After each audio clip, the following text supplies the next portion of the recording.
오늘 주시는 성경 말씀은 요한복음 3장 1절에서 5절입니다. 바리새파에 속한 어떤 사람이 있었다. 그의 이름은 니고데모로 유대야 사람들의 지도자였다. 이 사람이 밤에 예수님께로 와서 말했다. 랍비님, 우리가 알기로 랍비님은 하나님으로부터 오신 선생님입니다. 랍비님이 몸소 행하시는 이런 징표들을 아무도 할 수 없기 때문입니다. 하나님이 함께 하시지 않으면요. 예수님이 그에게 대답하셨다. 아멘, 아멘, 그대에게 말합니다. 누구든 위로부터 태어나지 않으면 하나님 나라를 볼 수 없습니다. 예수님께 니고데모가 말한다. 사람이 나이가 들었는데 어떻게 다시 태어날 수 있습니까? 어머니 뱃속에 또다시 들어갔다가 태어날 수는 없지 않습니까? 예수님이 대답하셨다. 아멘, 아멘, 그대에게 말합니다. 누구든 물과 성령님으로부터 태어나지 않으면 하나님 나라에 들어갈 수 없습니다. 4장 13절에서 15절 말씀입니다. 예수님이 대답하셨다. 이 물을 마시는 사람은 모두 다시 목마를 겁니다. 그러나 내가 줄 물을 마시는 사람은 누구라도 절대로 영원히 목마르지 않을 겁니다. 내가 그에게 줄 물은 그 사람 안에서 우물이 될 겁니다. 영원한 생명을 누리게 하도록 솟아나는 물의 우물이요. 그 여자가 예수님께 말씀드린다. 선생님, 저에게 이 물을 주세요. 그래서 제가 목마르지도 않고 물을 기르러 여기로 오지 않아도 되도록 해주세요.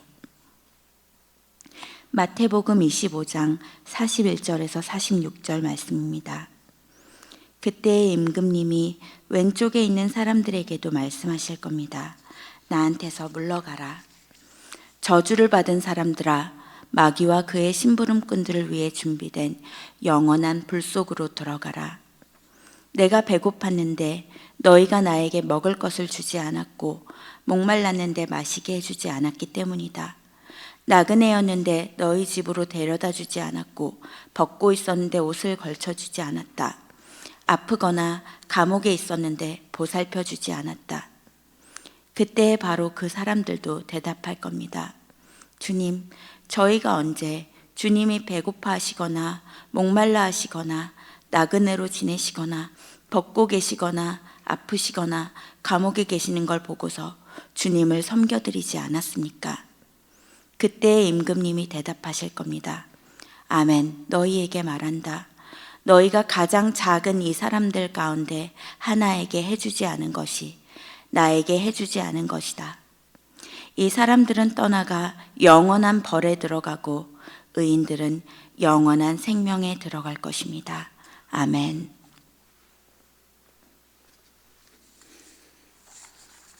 요 몇 주 우리는 계속 요한복음의 말씀을 읽고 있습니다. 2주 전에는 10장 30절 말씀, 나와 아버지는 하나입니다. 이 말씀을 읽고 그에 대해서 말씀드렸고, 또 그 다음 주에는, 그러니까 지난주에는 14장 7절, 그대들이 나를 알았다면 내 아버지도 알게 될 겁니다. 지금부터는 그대들이 그분을 알고 있어요. 또 이미 그분을 보았어요. 알고 있다, 보았다. 이 두 가지 말씀을 하셨습니다. 두 가지 동사를 사용하셨습니다. 그러니까 알고 있다는 인식의 문제고, 그 다음에 봤다는 감각의 문제입니다. 그러니까 인식과 감각에 있어서 이미 경험했다라는 얘기입니다. 인식으로나 감각으로나 아버지와 예수가 한 분이라는 것을 알고 경험했다라는 얘기입니다. 이 구절을 가지고 오랫동안 그리스도교에서는, 교회에서는 이렇게 얘기했습니다. 이거 봐라, 예수가 하나님이지 않냐? 예수가 하나님과 같다 그랬으니까 예수가 곧 하나님이다. 그러니까 예수님을 신으로 등극시킨 겁니다. 예수님이 하나님이다, 그렇게 믿었잖아요. 그래서 니케아 회의에서 예수가 어떤 분이냐, 하나님과 본질적으로 같은 분이다, 뭐 어렵게 얘기했는데 본질적으로 같은 분이다 라고 선언한 겁니다. 그러니까 예수님과 나사렛 예수님, 지상에서 한 30여 년 살면서 사람들과 같이 하나님 나라의 운동을 벌였던 바로 그분이 신이다, 이렇게 얘기한 겁니다. 그러니까 니케아에서는 그렇게 결정한 거죠. 그분이 바로 신이다. 본질적으로 신과 동일한 분이다, 이렇게 얘기한 거예요. 그러니까 다시 말해서 예수님을 신으로 등극시킨 겁니다. 신격화한 거예요. 그리고 그 신앙이 아직까지도 계속 이어지고 있는 겁니다. 근데 현대에 들어와서는 많은 사람들이, 기독교인들도 고개를 갸우뚱하고, 기독교인 아닌 사람들은 예수가 신이라는 게 말이 되나, 이렇게 얘기하는 겁니다.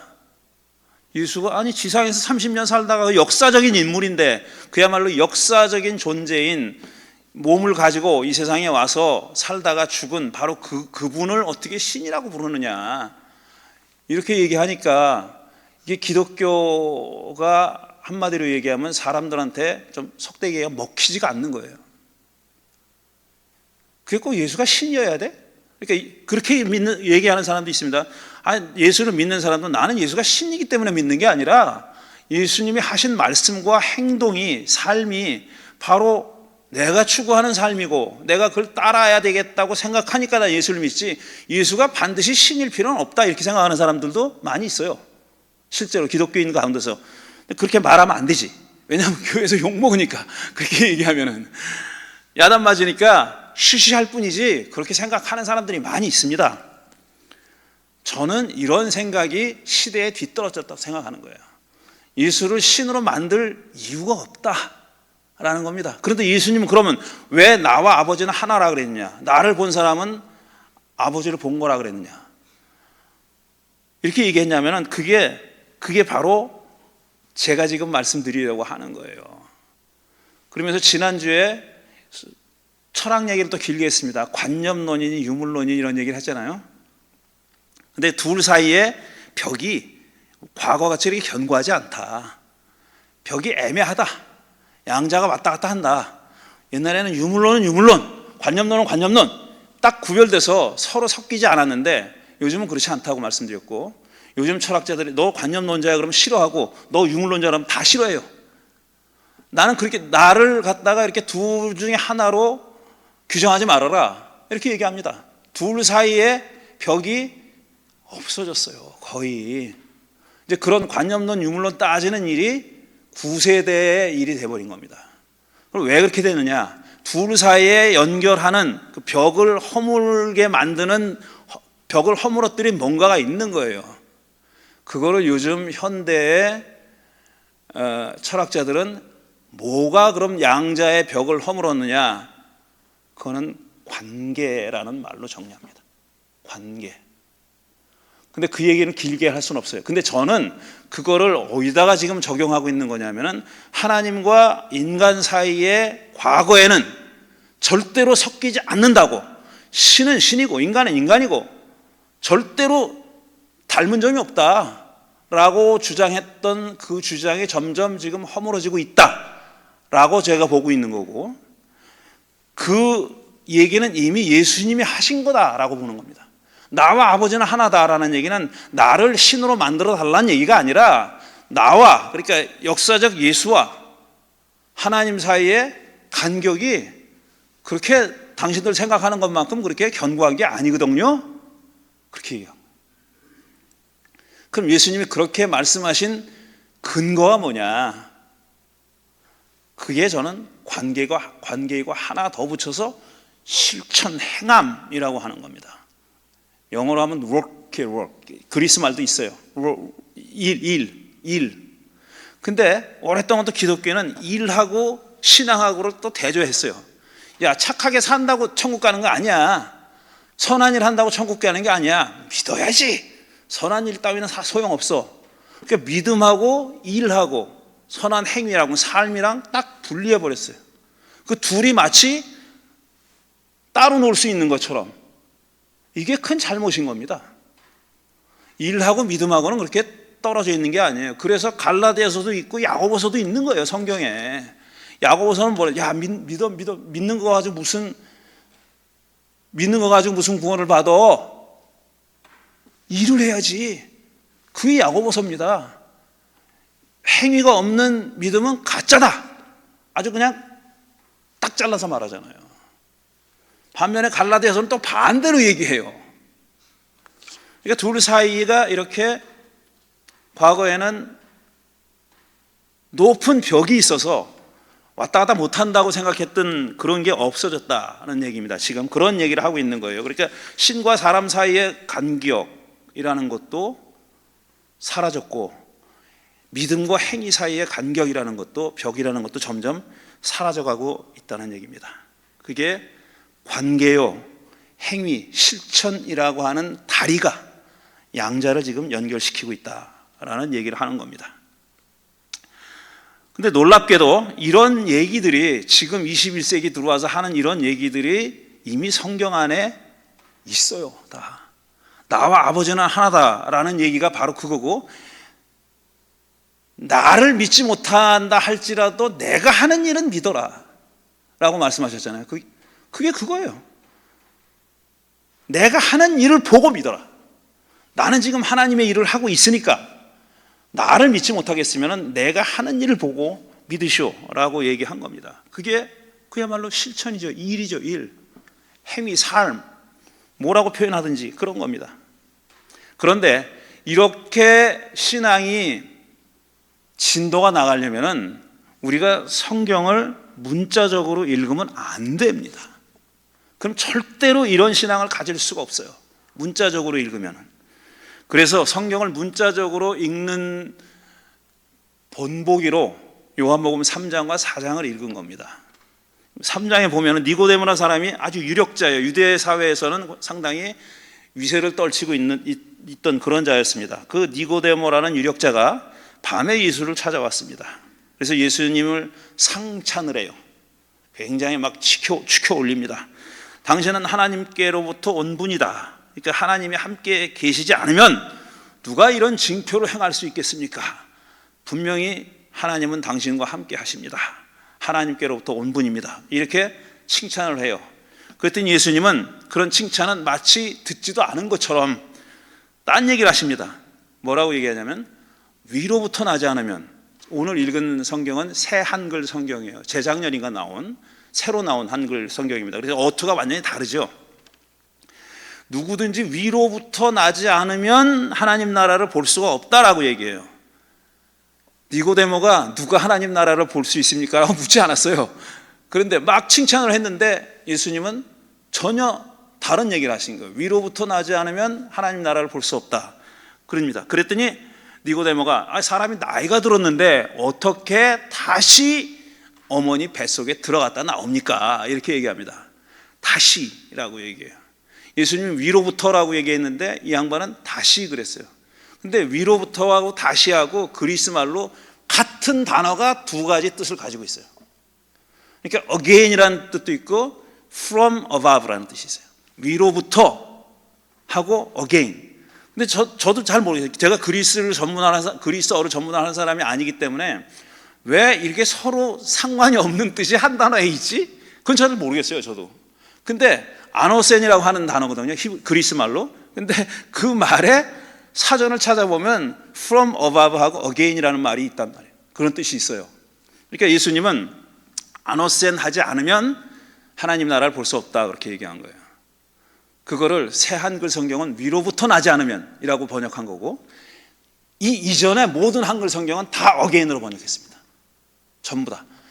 새 번역 성경, 표준 새 번역 성경, 개역 성경 할 거 없이 전부 다 다시 나지 않으면 하나님 나라를 볼 수 없다라고 예수님 말한 걸로 돼 있어요.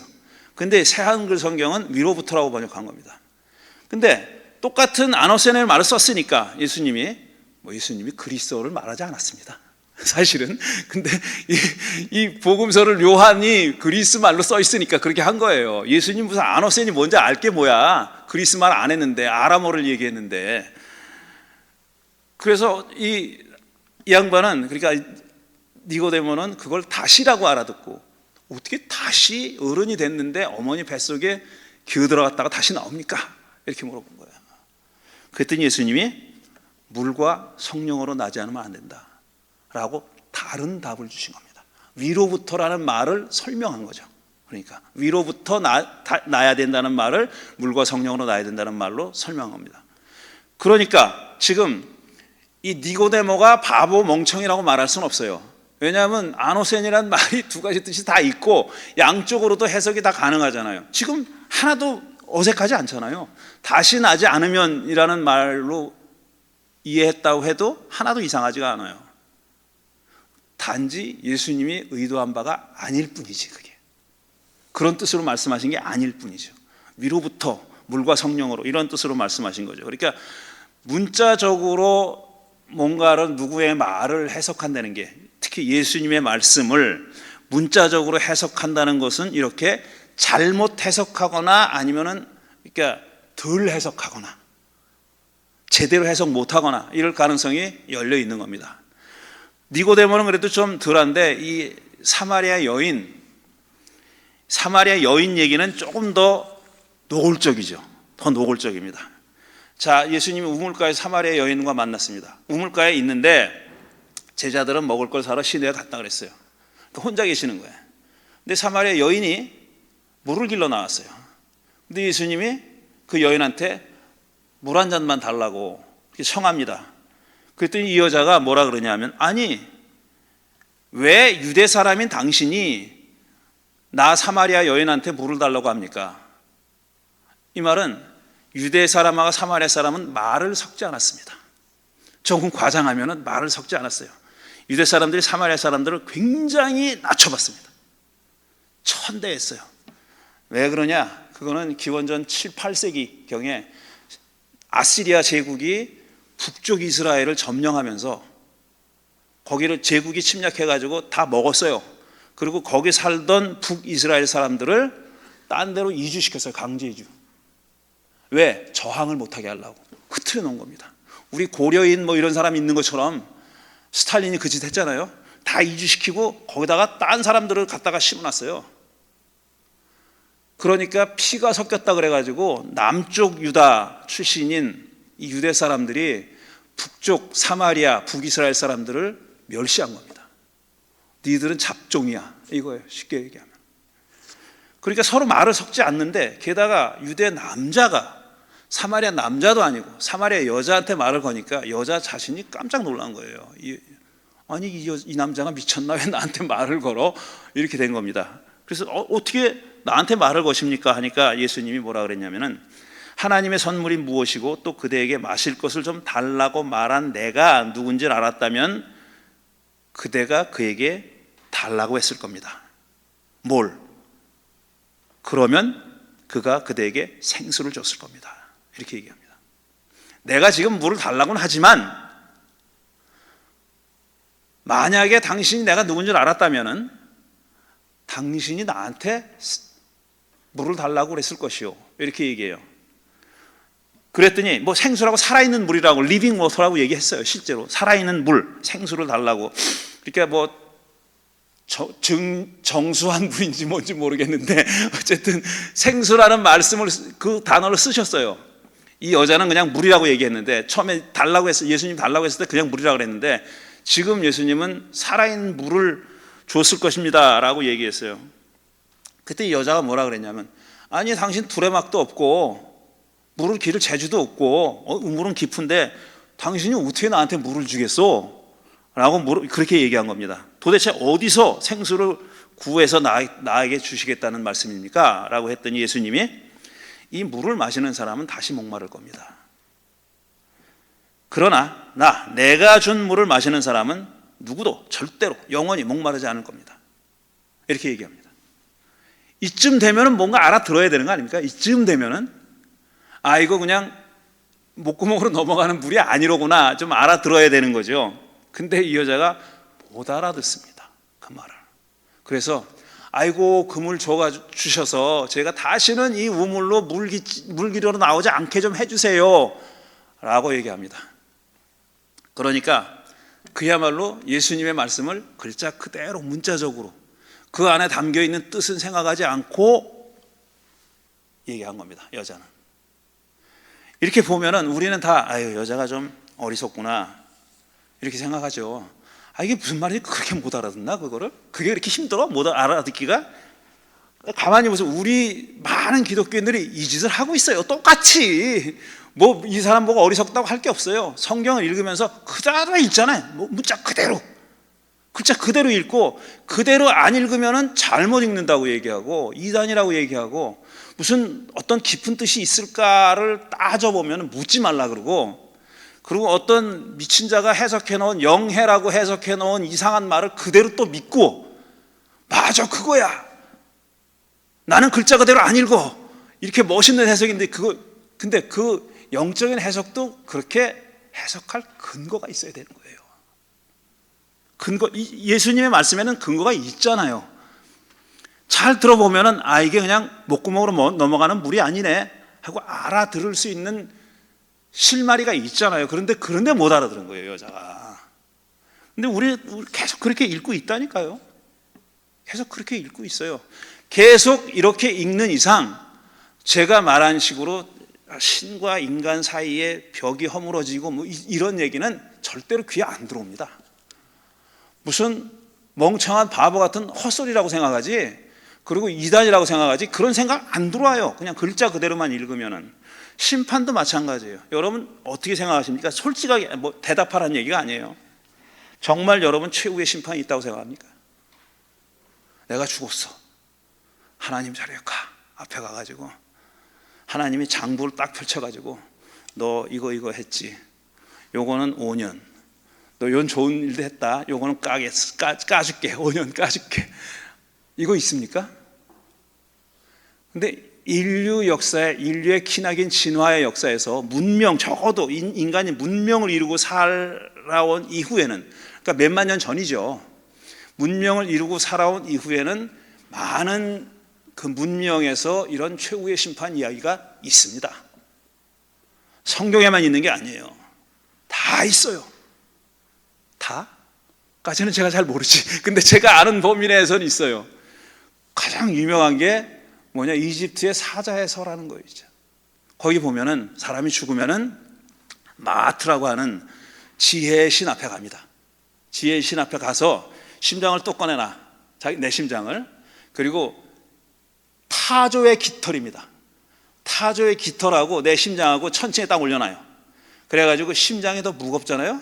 그러면 너는 영벌로 가는 거야. 그건 영벌로 가는 거고, 심장이 깃털보다 더 가볍잖아요. 그럼 그 사람은 영생을 얻는 거예요. 그 심장의 무게는 그 사람이 어떤 삶을 살았느냐를 보여준다고 생각한 거예요. 그리고 반드시 마지막에 계산하는 때가 있다 라고 하는 생각은 성경에만 있는 게 아니라 대부분의 문명, 대부분의 종교엔 다 가지고 있습니다. 그것들을. 그러니까 그 이상한 게 아니에요. 전혀 이상한 게 아니에요. 근데 제가 사실은 아주 초창기에, 신학을 공부하기 초창기에 하나의 그 질문이 그거였어요. 정말 심판이 있나? 정말 그런 게 있을까? 내가 죽으면 하나님 앞에 가가지고 장부책 펼쳐놓고 이 차변 대변 따지는 이거 있을까? 과연? 그거 있다고 그러는데 정말 있나? 이렇게 생각했어요. 그리고 또 하나는, 그렇게 최후의 심판을 받는 사람은 회복할 길이 없잖아요. 그게 너무 안 됐다고 생각했어요. 저는 이 사람은 기회가 없네, 그러니까 최후지. 심판이라는 것에 대해서 의문을 갖기 시작한 겁니다. 정말 심판을 받을까? 그 다음에 또 하나는 그 자체가 의문이고, 그 다음에 심판이 있는데 왜 이런 악인들은 다 떵떵거리고 잘 살지? 왜 심판이 없지?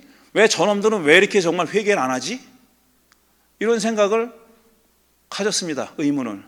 근데 1986년도라고 기억하는데, 제가 향림교회 처음 갔을 때 거기에서 이제 청년회가 주최해가지고 성경 교실 같은 걸 열었어요. 그리고 한신대 교수님들이 초청돼가지고 한 주씩 맡아서 강좌를 했습니다. 그거 올가나이즈 한 사람 중에 한 사람이에요, 제가.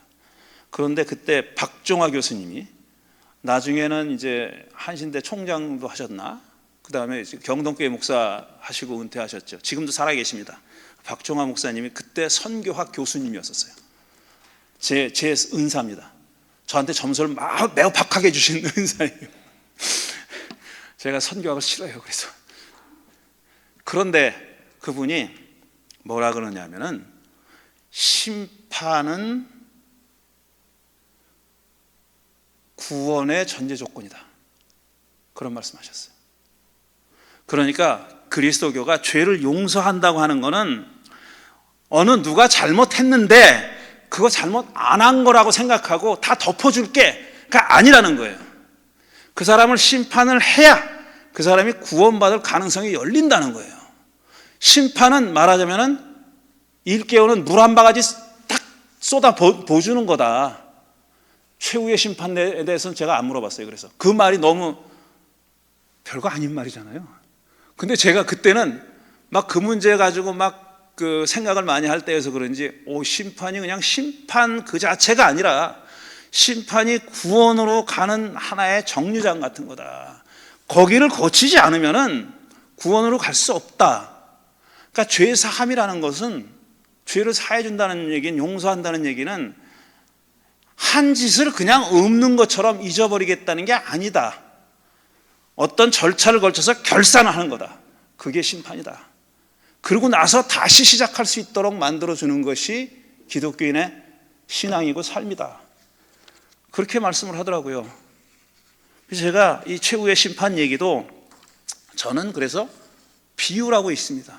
예수님 비유로 말씀하신 거예요. 실제로 마태복음 25년 비유로 얘기하신 거예요. 진짜로 그런 일이 마지막에 벌어진다 이런 뜻이 아니라 비유로 말씀하신 거고, 부자와 나사로 얘기도 비유입니다.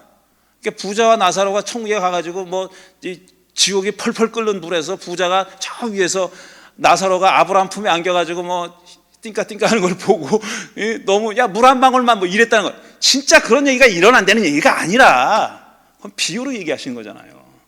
비유로 읽어야 되는 거예요. 저도 최후의 심판은 비유라고 생각해요. 근데 이 최후의 심판이 말하고자 했던 거는 뭐냐 하면은 이게 비유야, 그러니까 이 일이 벌어진다는 것을 그 글자 그대로 믿으면 안 돼가 아니에요. 그게 아니에요. 최후의 심판의 판결의 근거가 뭐냐라는 겁니다.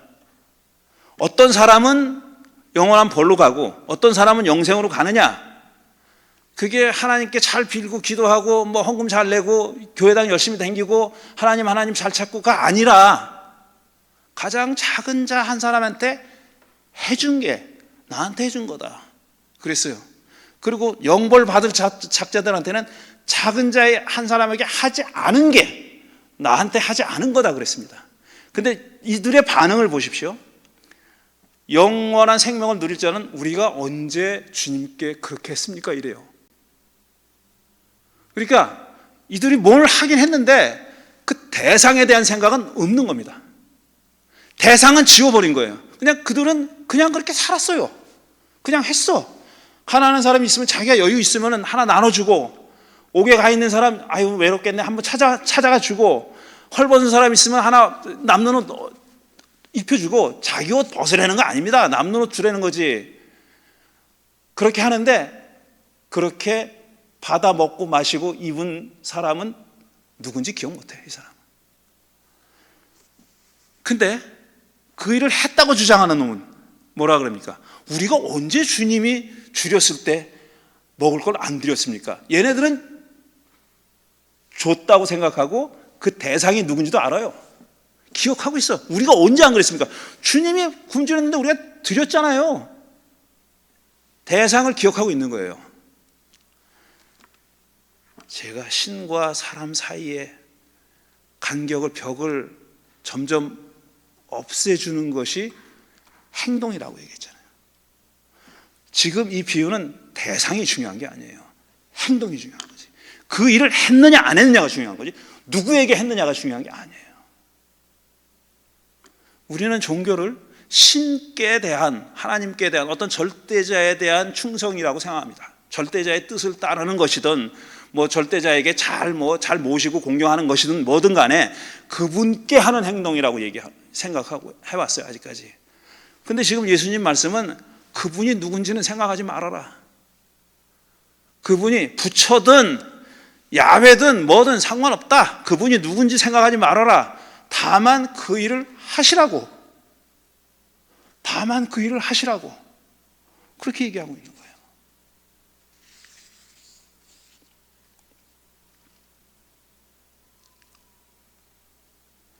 그래서 심판받는 사람에게도 길은 있습니다. 언제나 새롭게 출발할 수 있는 길이 있어요. 그걸 내가 가질 거냐 거절할 거냐의 문제입니다. 그러니까 결국 심판은 자기 자신이 자기한테 하는 겁니다. 누가 남이 해주는 게 아니에요. 자기가 자기한테 하는 거예요. 갑자기 끝냅니다. 여기서. 왜? 할 말 다 있으니까. 다음 주에 할 말이 없느냐? 있습니다. 기대하십시오. 힘들다. 잠깐 드린 말씀 생각하면서 잠깐 생각하는 시간 갖겠습니다.